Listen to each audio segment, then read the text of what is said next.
Ի տարբերություն հայ-ադրբեջանական խաղաղության փաստաթղթի նախնական ստորագրության, արտգործնախարարներ Միրզոյանն ու Բայրամովն իրենց ինքնագրերը վերջնական դրեցին ԵԱՀԿ Մինսկի խումբը լուծարելու հեռագրի տակ Վաշինգտոնից, խմբի համանախագահ երկրի մայրաքաղաքից, թեպետ այս կառույցի ղեկավար կազմում Ամերիկայից բացի ևս երկու պետություն կար՝ Ֆրանսիան ու Ռուսաստանի Դաշնությունը, եւ այսօր արդեն նամակի հասցեագրումից շուրջ 3 ամիս անց Եվրոպական անվտանգության եւ համագործակցության կազմակերպությունից հայտարարում են, ընդունելով երկրների գլխավոր դիվանագետների միասնական դիմումը, դադարեցնում են Մինսկի գործունեությունը, չնայած այն ստեղծել էին խաղաղության համար, իսկ արցախցիներն իրենց հազարամյա բնորանից բռնի տեղահանվեցին ադրբեջանական հրացանի փողը ճակատներին։ ԵԱՀԿ-ն ավարտում է Մինսկի գործընթացը եւ դրա հետ կապված կառույցների փակումը, աշխատանքները պաշտոնապես կվերջնականացվեն 2025 թվականի դեկտեմբերի 1-ին։ Մինչև կենտրոնական Եվրոպան կընդուներ այս որոշումը, խումբը չլուծարելու անհրաժեշտության մասին 1000 մի հիմնավորումներով բազմաթիվ գրություններ էլ հասան Վիեննա, փաստացի մնալով անարդյունք։ Հերթում առաջինը Արցախի խորհրդարանի նախագահն էր, հենց բռնատեղահանված 150,000 քաղաքացիների անունից էր դիմել ԵԱՀԿ-ին, պնդելով, որ անցնող տասնամյակների ընթացքում Մինսկի խումբը Ղարաբաղյան հակամարտության խաղաղ կարգավորման համար միջազգային մանդատ ունեցող միակ հարթակն է եղել, ուստի լուծարել խումբը առանց նույն ժողովրդի ընտրած ներկայացուցիչների հետ խորհրդակցելու, որոնց համար էլ այն ստեղծել են, նշանակում է գործընթացում մերժել նրանց դերը։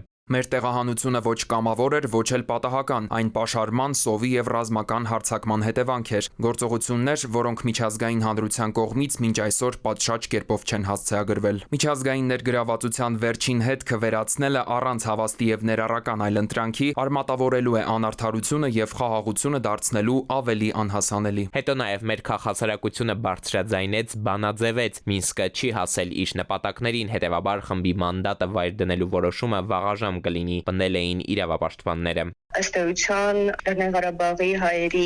իրավունքների խնդիրը որևէ կերպ ընթացող գործընթացներում ներառված չեն, այդ թվում է վերադարձի իրավունքը, Լեռնային Ղարաբաղում բնակվելու եւ այնտեղ իրենց իրավունքները իրացնելու, իրավունքների հետ կապված եւ մի շարք այլ վաղաժամ է նման նախաձեռնությունը հաշվի առնելով, որ դեռևս մի շարք խնդիրներ լուծված չեն։ Իրենք Արցախից բռնի տեղահանված քաղաքացիները գոնե Մինսկի խումբը լուծարելու պաշտոնական Երևանի պատրաստակամության մասին տեղեկանալով, հետո նաև համապատասխան գրությունն ուղարկելուց ի վեր, այս հարցն օրակարգում պահելով փորձում էին նաև հենց այդ խնդիրը լուծել։ Մինսկի խումբը պետք է իմանա, պարտավորություններ ուներ, չկատարեց։ Էդուարդ Պողոսյան, ժամ լրատվական։